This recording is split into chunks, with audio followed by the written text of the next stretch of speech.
الحمد لله رب العالمين والصلاة والسلام على سيد المرسلين اما بعد فاعوذ بالله من الشيطان الرجيم بسم الله الرحمن الرحيم الصلاة والسلام عليك يا رسول الله وعلى آلك واصحابك يا حبيب الله الصلاة والسلام عليك يا نبي الله وعلى آلك واصحابك يا نور الله۔ آج ایک بڑا ہی عجیب و غریب بھی اور دردناک واقعہ بھی ہے۔ نبی پاک علیہ الصلوۃ والسلام سے ہم سب کو بے انتہا محبت ہے اور یہ ایمان کی جان ہے۔ نبی پاک سے محبت نہیں تو ایمان بھی کمپلیٹ نہیں ہوتا، اور جب نبی پاک علیہ الصلوۃ والسلام کو تکلیف پہنچے یا نبی پاک علیہ الصلوۃ والسلام کو کسی طرح کی کوئی ایذا پہنچے تو یقیناً جب امتی اس کو پڑھتا ہے، سنتا ہے تو دل پر بھی تکلیف ہوتی ہے۔ ایک ایسا ہی واقعہ جس میں ہمارے آقا علیہ الصلوۃ والسلام کو تکلیف پہنچائی گئی، نبی پاک علیہ الصلوۃ والسلام پر جادو کیا گیا۔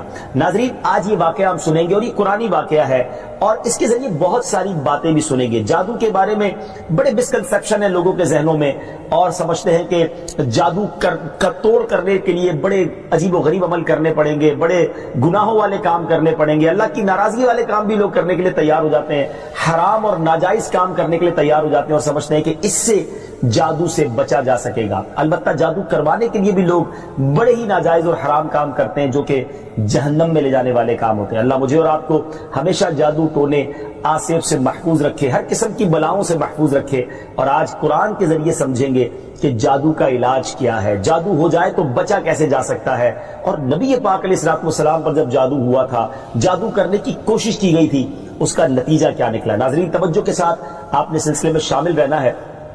روایت یہ ہے کہ لبید بن عاصم یہودی اور اس کی بیٹیوں نے نبی پاک علیہ الصلوۃ والسلام پر جادو کر دیا، جس کا اثر پیارے آقا علیہ الصلوۃ والسلام کے جسم پر نمودار ہوا۔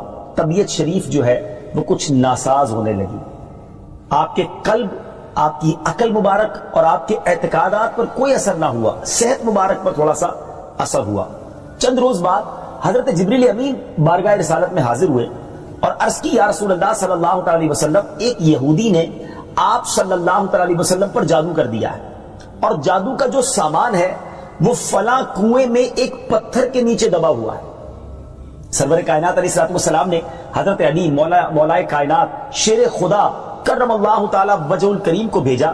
انہوں نے کنویں کا پانی نکالا اور پتھر اٹھایا تو اس کے نیچے سے کھجور کے گھابے کی تھیلی برآمد ہوئی، یعنی کھجور کے جو چھلکے ہوتے ہیں اس طرح کی تھیلی برآمد ہوئی، اور اس میں نبی پاک علیہ الصلوۃ والسلام کے منہ مبارک جو کنگھی سے ٹوٹے تھے، اور کنگھی کے ٹوٹے ہوئے کچھ دندانے، اور ایک ڈور یا کمان کا چلہ جس میں 11 گٹھانے لگی ہوئی تھی، اور ایک موم کا پتلا تھا جس میں 11 سوئیاں چبھی ہوئی تھی۔ یہ سب سامان پتھر کے نیچے سے نکلا، اور یہ مولا علی کرم اللہ تعالی وجہ الکریم یہ سارا سامان لے کر نبی پاک علیہ الصلوۃ والسلام کی بارگاہ میں آ گئے۔ اس کے بعد سبحان اللہ، اب اس کا توڑ کیسے آیا، اس کا علاج کیسے ہوا، اس کا حل کیا نکلا؟ جبریل امین اللہ تبارک و تعالیٰ کی بارگاہ سے سورہ فلق اور سورہ ناس لے کر حاضر ہوئے، یعنی اب جو سورہ فلق اور سورہ ناس ہے وہ نازل ہوئیں، اور ان دونوں صورتوں کو ملائیں تو ناظرین اس میں 11 آیتیں ہیں۔ ہر ایک آیت کے پڑھنے سے ایک ایک گرہ کھلتی جاتی تھی، یہاں تک کہ سب گرہیں کھل گئیں، اور پیارے آقا علیہ الصلوۃ والسلام بالکل شفا یاب ہو گئے۔ سبحان اللہ، سبحان اللہ۔ ناظرین، اب اس واقعے سے بہت ساری باتیں میں نے اور آپ نے سیکھنی ہیں۔ پہلی بات یہ ہے کہ یہ بخاری شریف میں ہے کہ پیارے آقا علیہ الصلوۃ والسلام جب بستر شریف پر تشریف لاتے تو اپنے دونوں ہاتھوں پر دم کرتے اور اپنے سر سے پاؤں تک پورے جسم پر اپنے ہاتھوں کو پھرایا کرتے، جہاں تک دست مبارک پہنچ سکتے یہ عمل 3 مرتبہ فرماتے، یعنی نبی پاک علیہ الصلوۃ والسلام ان دونوں صورتوں کا اپنے اوپر بھی دم کیا کرتے۔ اور ایک اور جگہ پر بھی یہ ہے، حدیث عائشہ رضی اللہ تعالی عنہا میں ہے کہ جب نبی پاک علیہ الصلوۃ والسلام کے گھر والوں میں سے کوئی بیمار ہوتا تو آپ علیہ الصلوۃ والسلام ان دونوں صورتوں کو پڑھ کر اس پر دم فرمایا کرتے تھے۔ تو یہ نبی پاک کے معمول میں تھا۔ تو آج اگر ہم میں بھی کوئی بیمار ہو جائے، فیملی میں کوئی بیمار ہو جائے، اپنے آپ کو من آفتوں سے بچانا چاہتے ہیں تو اول آخر 3 بار درود پاک پڑھیں، سورہ فلق اور سورہ ناس کی تلاوت کریں، اپنے ہاتھوں پر دم کر کے اپنے جسم پر پھیر لیں، کسی مریض پر دم کر دیں، انشاءاللہ اس کی برکت ملے گی۔ یہاں ایک اور مسئلہ بھی سیکھنے کو ملے گا کہ تعویذات اور عملیات میں جس میں کوئی لفظ کفر و شرک کا نہ ہو وہ جائز ہے۔ اسی طرح گنڈے بنانا اور ان پر گرے لگا کر آیات قرآن اور اسماء الہیہ پڑھ کر پھونک مارنا بھی جائز ہے، یعنی تعویذات اگر شرک سے پاک ہیں، اگر کفریہ کلمات سے پاک ہیں تو وہ کرنے میں کوئی حرج نہیں، وظائف کرنے میں کوئی حرج نہیں، یہ قرآن و حدیث سے ثابت ہے اور آپ نے یہ سنا۔ ناظرین سیکھنے کو کیا مل رہا ہے؟ خلاصہ یہ ہوا کہ سورہ فلق یعنی قل اعوذ برب الفلق اور قل اعوذ برب الناس، یہ دونوں صورتیں جن اور شیاطین، نظر بد اور آسیب اور تمام امراض خصوصاً جادو ٹونے کا مجرب علاج ہیں۔ ان کو لکھ کر تعویذ بنائیں، گلے میں پہنائیں اور ان کو بار بار پڑھ کر مریض پر دم کریں اور کھانے اور پانی اور دواؤں پر پڑھ کر پھونک دیں اور پھر مریض کو کھانا وغیرہ کھلائیں، انشاءاللہ عز و جل ہر مرض اور بالخصوص جادو ٹونا دفع ہو جائے گا، مریض شفا یاب ہو جائے گا۔ اسی طرح قرآن مجید کی دوسری تمام صورتوں کی خصوصی خواص ہیں جن کو بہت خوبصورت کتاب جنتی زیور ہے اس میں بھی آپ پڑھ سکتے ہیں ناظرین۔ اسی طرح ہمیں چاہیے کہ قرآن پاک کی تلاوت کرتے رہیں، قرآن پاک کی ہر حرف میں شفا ہے، برکتیں ہیں، اور آج خاص طور پہ ہمارے ناظرین کو گویا وظیفہ، قرآنی وظیفہ مل رہا ہے۔ بہت سارے ناظرین یہ گزارش کرتے ہیں کہ ہمیں کوئی وظیفہ بتایا جائے، تو دیکھیں آج تو قرآن کے ذریعے، اور وہ وظیفہ جو نبی پاک کو رب کی طرف سے عطا ہوا، پیارے آقا علیہ الصلوۃ والسلام کو بھی شفا نصیب ہوئی، تو ہمیں ضرور اس کو اپنانا چاہیے۔ ناظرین اس سے پہلے کہ میں مزید اس معاملے میں آگے بڑھوں، میں چاہتا ہوں کہ دونوں صورتوں کی تلاوت اور اس کا ترجمہ پہلے سن لیتے ہیں اور پھر مزید اس بارے میں بات کرتے ہیں کہ اس حیرت انگیز واقعے سے مجھے اور آپ کو مزید کیا سیکھنے کو ملتا ہے۔ پہلے سورہ فلق کی تلاوت ہوگی، سورہ ناس کی تلاوت ہوگی۔ میں یہاں ایک اور بات بھی کہنا چاہوں گا، کچھ لوگ یہ کہتے ہیں جناب ہم وظیفہ کرتے ہیں اثر نہیں ہوتا، برکت نہیں ملتی۔ پہلے یہ چیک کر لیں کہ آپ کے مخارج ٹھیک ہیں، آپ تلاوت صحیح مخارج کے ساتھ کرتے ہیں۔ تو اب جو تلاوت آپ سنیں گے نا تو اس میں یہ بھی چیک کر لیں کہ آپ کیا اسی طرح کے تلفظ کے ساتھ پڑھتے ہیں، اور اگر مسٹیک کر رہے ہیں تو قرآن پاک صحیح طریقے سے پڑھیے، پھر دیکھیے اس کی کیسی برکتیں ملتی ہیں۔ آئیے سورہ فلق اور سورہ ناس کی تلاوت اور اس کا ترجمہ۔ قل اعوذ برب الفلق من شر ما خلق ومن شر غاسق اذا وقب ومن شر النفاثات في العقد ومن شر حاسد اذا حسد۔ تم فرماؤ میں اس کی پناہ لیتا ہوں جو صبح کا پیدا کرنے والا ہے، اس کی سب مخلوق کے شر سے، اور اندھیری ڈالنے والے کے شر سے جب وہ ڈوبے، اور ان عورتوں کے شر سے جو گروہ میں پھونکتی ہیں، اور حسد والے کے شر سے جب وہ مجھ سے جلے۔ قل اعوذ برب الناس ملک الناس الہ الناس من شر الوسواس الخناس الذي يوسوس في صدور الناس من الجنة والناس۔ تم کہو میں اس کی پناہ میں آیا جو سب لوگوں کا رب، سب لوگوں کا بادشاہ، سب لوگوں کا خدا، اس کے شر سے جو دل میں برے خطرے ڈالے اور دبک رہے، وہ جو لوگوں کے دلوں میں وسوسے ڈالتے ہیں، جن اور آدمی۔ ناظرین سورہ فلق اور سورہ ناس کے بے شمار فضائل و برکات ہیں۔ ایک اور حدیث پاک سنیے، حضرت عبداللہ بن خبیب رضی اللہ تعالیٰ عنہ فرماتے ہیں کہ ہم پر ہلکی بارش ہوئی اور اس وقت اندھیرا چھایا ہوا تھا، اور ہم پیارے آقا علیہ الصلوۃ والسلام کا انتظار کر رہے تھے کہ وہ آ کر ہمیں نماز پڑھائیں۔ پھر نبی پاک علیہ الصلوۃ والسلام ہمیں نماز پڑھانے کے لیے تشریف لائے اور ارشاد فرمایا پڑھو۔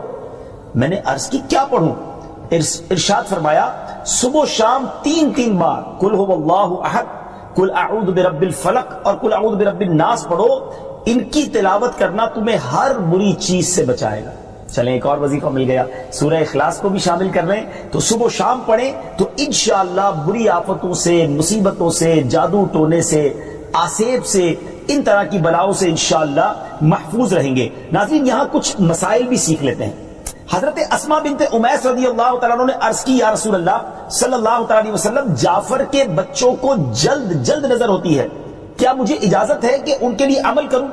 نبی پاک علیہ الصلوۃ والسلام نے اجازت عطا فرمائی۔ تو سیکھنے کو یہ ملا کہ تعویذ اور عملیات جن میں کفر و شرک نہ ہو، کوئی کلمہ ناجائز نہ ہو، تو اس میں جو ہے وہ تعویذ کرنا، عمل کرنا جائز ہے، اور خاص کر وہ عمل جو آیات قرآنیہ سے کیے جائیں یا احادیث میں وارد ہوئے ہوں۔ اسی طرح چند مسائل بھی سیکھنے کو ملے۔ یہ دونوں صورتیں جو ہیں ان کے شان نزول سے ہمیں معلومات کیا ملتی ہیں۔ نمبر ایک، جادو اور اس کی تاثیر حق ہے۔ کچھ لوگ جادو کا انکار کر دیتے ہیں، یہ درست نہیں ہے۔ جادو اور اس کی تاثیر حق ہے کیونکہ قرآن میں اس کا ذکر ہے، اور نبی پاک علیہ الصلوۃ والسلام پر بھی آپ کی صحت مبارک پر اس کا اثر ہوا۔ نمبر دو، نبی کے جسم پر جادو کا اثر ہو سکتا ہے، جیسے تلوار، تیر اور نیزے کا بھی اثر ہوتا ہے۔ یہ شان نبوت کے خلاف نہیں ہے۔ ہاں، ایسا اثر نہیں ہو سکتا کہ جس سے نبوت کے متعلقہ امور میں خلل آ جائے۔ حضرت موسیٰ علیہ السلام کے مقابلے میں جادوگر بالآخر اس لیے فیل ہوئے کیونکہ وہاں جادو سے معجزے کا مقابلہ تھا، ورنہ حضرت موسیٰ علیہ السلام کے خیال پر بھی اس جادو نے اثر کیا کہ ان کو خیال ہوا کہ یہ لاٹھیاں، رسیاں چل رہی ہیں۔ نبی کریم علیہ السلام کے خیال پر بھی اسی طرح یہی اثر ہوا تھا۔ نمبر تین، جادو کو دور کرنے میں سورہ فلق اور سورہ ناس کو خصوصی تاثیر حاصل ہے۔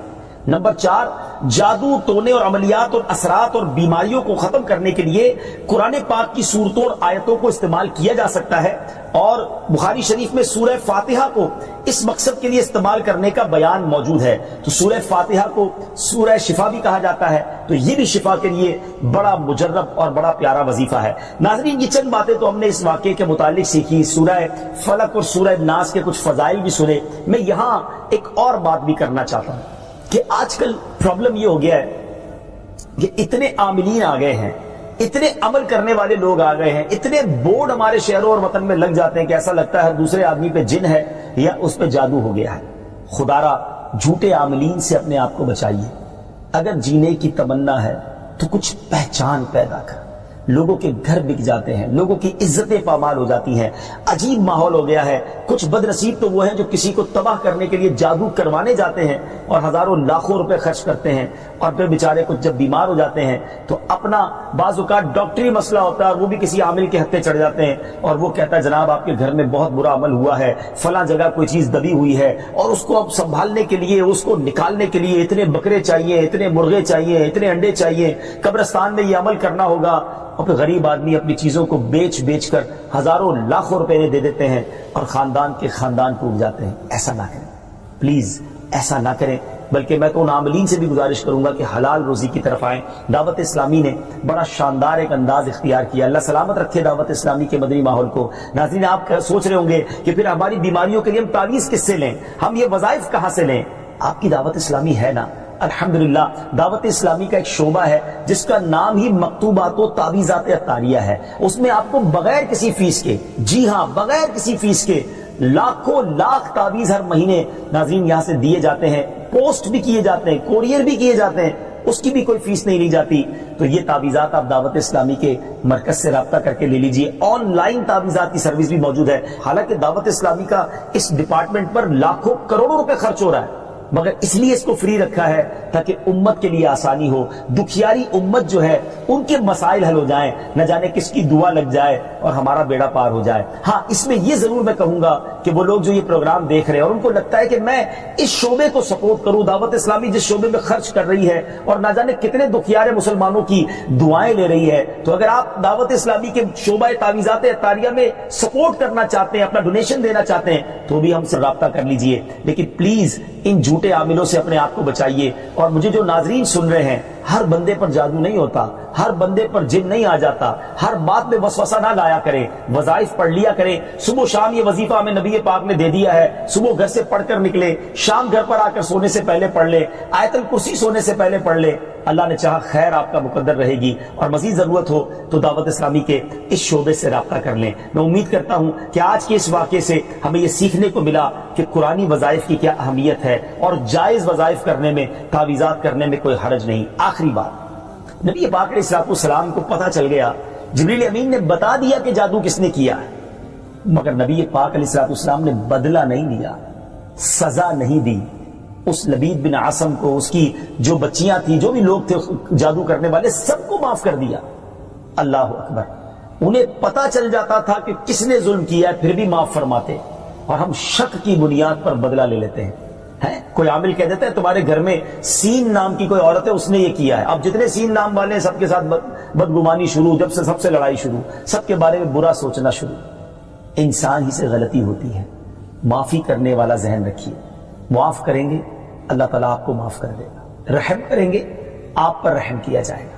اللہ مجھے اور آپ کو نبی پاک علیہ الصلوۃ والسلام کی اس مبارک سیرت سے سیکھنا نصیب فرمائے کہ اگر کسی سے غلطی ہو بھی گئی ہے, کسی نے ہمارا برا چاہا بھی ہے اور پتہ بھی چل گیا ہے, تو معاف کرنا اللہ کو بڑا پسند ہے. مشکل ضرور ہے, دل چاہتا ہے میں بھی بدلہ لوں, لیکن مزہ بھی تو یہی ہے نا کہ دل چاہ بھی رہا ہے, غلط بھی کیا ہے سامنے والے نے اور میں بدلہ لے بھی سکتا ہوں, پھر بھی اللہ کی رضا کے لیے معاف کر دیں اور اس نیت سے معاف کریں میرے مالک میں تیرے بندے کو معاف کر رہا ہوں, تو مجھ گناہگار کو معاف فرما دے. اللہ کریم ضرور کرم فرمائے اور یہی اسلام کی خوبصورتی ہے. اللہ مجھے اور آپ کو معافی اور درگزر کا ذہن نصیب فرمائے.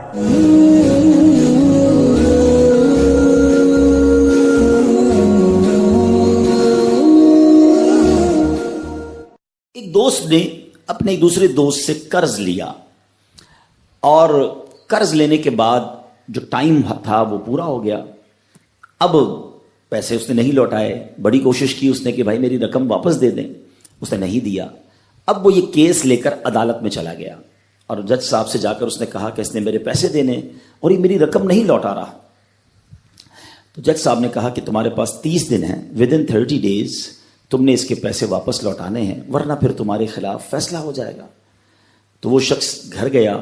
اب اس نے کیا کیا, اس نے صبح سے لے کر شام تک درود پاک پڑھنا شروع کر دیے. 1 دن 2 دن 3 دن 27 دن ہو گئے. وہ درود پڑھتا رہا اور انتظار کرتا رہا. پیسے تو تھے نہیں, 30ویں دن عدالت میں پیش ہونا تھا. 27 دن گزر گئے, 28ویں رات آ گئی.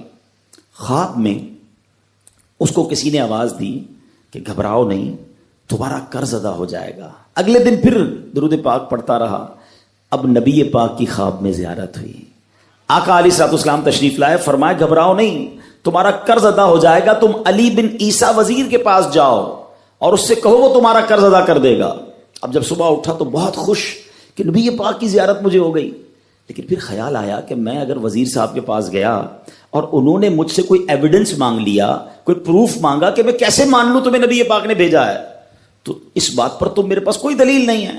اب 30ویں رات آ گئی, آخری رات ہے, صبح عدالت میں جانا ہے. درود پاک پڑھتے پڑھتے سو گیا. سرور کائنات علیہ الصلوۃ والسلام نے خواب میں پھر کرم فرمایا. فرمایا علی بن عیسیٰ وزیر کے پاس جاؤ, وہ تمہارا قرض ادا کر دے گا.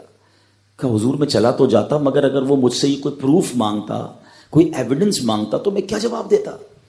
پیارے آقا علیہ الصلوۃ والسلام نے فرمایا کہ ایسا کرو, اسے یہ کہنا کہ آپ کا ایک راز ہے جو آپ جانتے ہیں اور رب جانتا ہے, اور وہ راز یہ ہے کہ آپ روزانہ فجر کے بعد 5000 بار درود پاک پڑھتے ہیں, اور جب تک درود پاک مکمل نہیں ہوتے آپ کسی سے بات نہیں کرتے.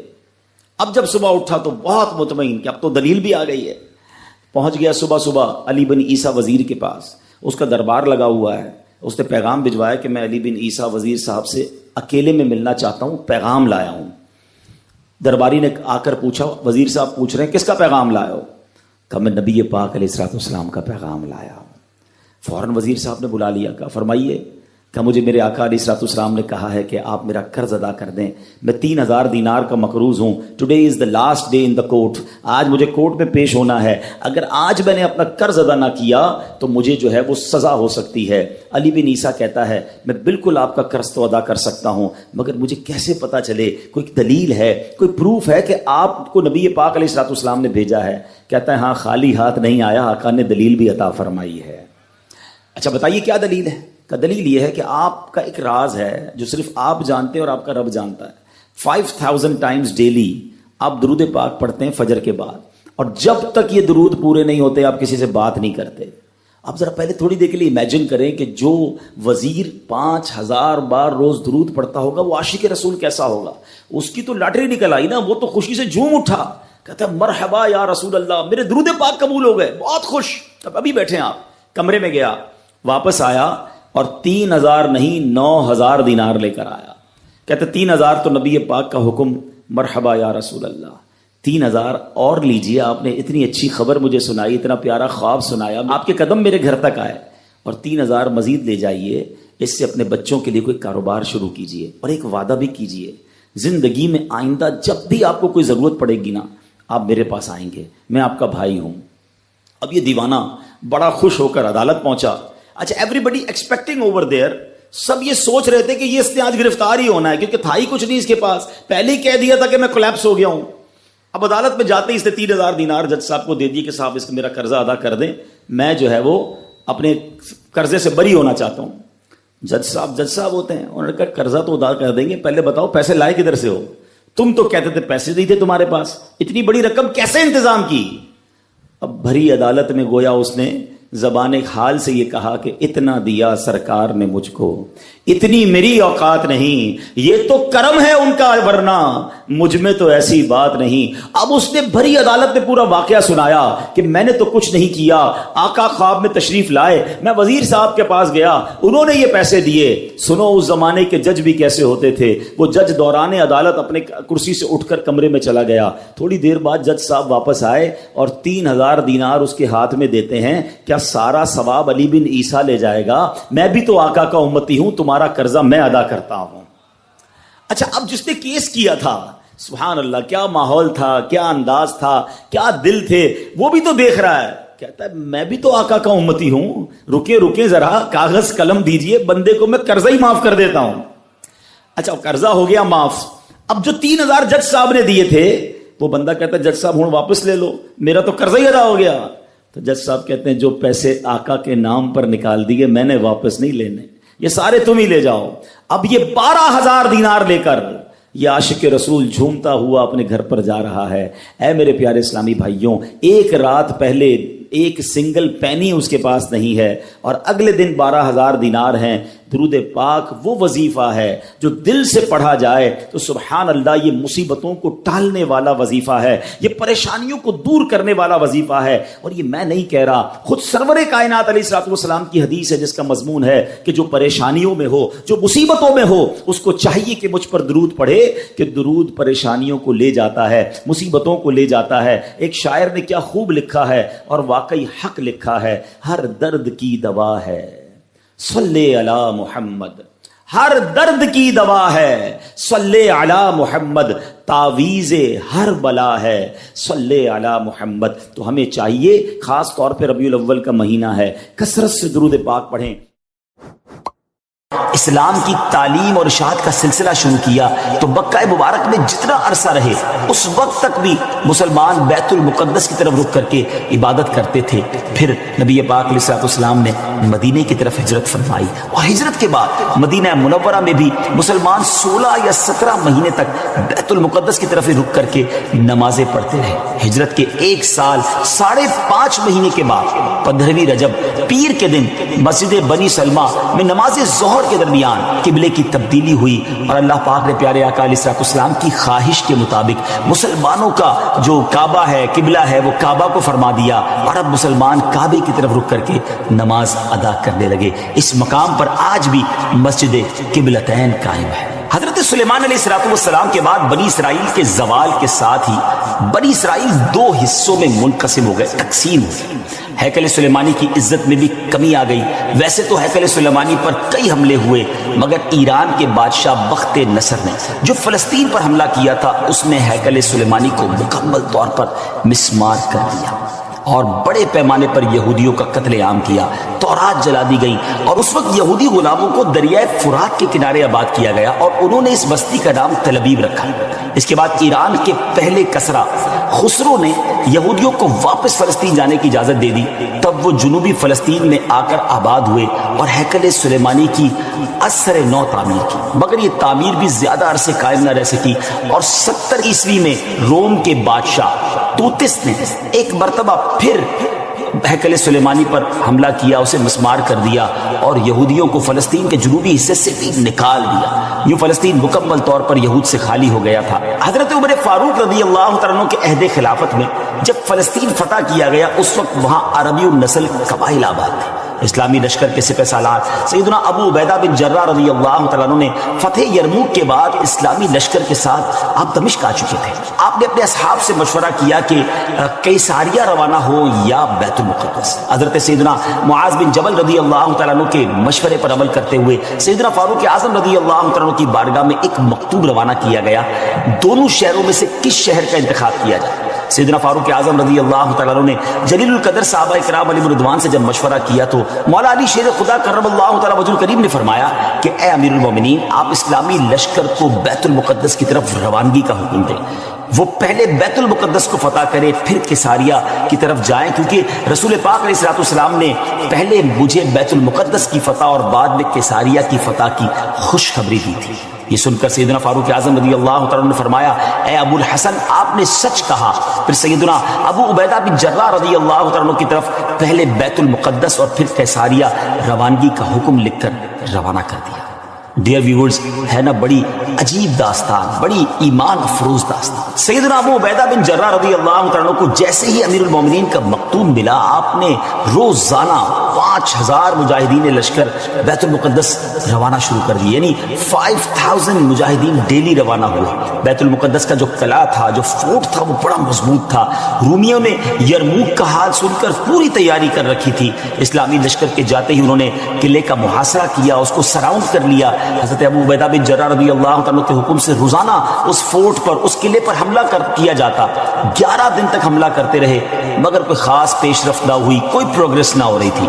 11ویں دن خود سیدنا ابو عبیدہ بن جراح رضی اللہ عنہ، سیدنا خالد بن ولید رضی اللہ عنہ تشریف لائے۔ مجاہدین نے تکبیر و تحلیل کی صدائیں بلند کی، خوب نعرے لگائے، تو رومیوں کو بھی معلوم ہو گیا کہ اسلامی لشکر کا کوئی بڑا سردار آ گیا ہے۔ وہ سب پریشان ہوئے، اپنے سب سے بڑے راہب قمامہ کے پاس گئے اور ساری صورتحال بیان کی۔ جب اسے معلوم ہوا کہ مسلمانوں کا سردار آ گیا ہے تو بہت پریشان ہوا اور کہنے لگا اب تمہاری ہلاکت نزدیک ہے، کیونکہ میں نے پچھلی کتابوں میں پڑھا ہے کہ ملک شام کو محمد الرسول اللہ صلی اللہ تعالیٰ علیہ وسلم کا ایک سرخ رنگ کا صحابی فتح کرے گا۔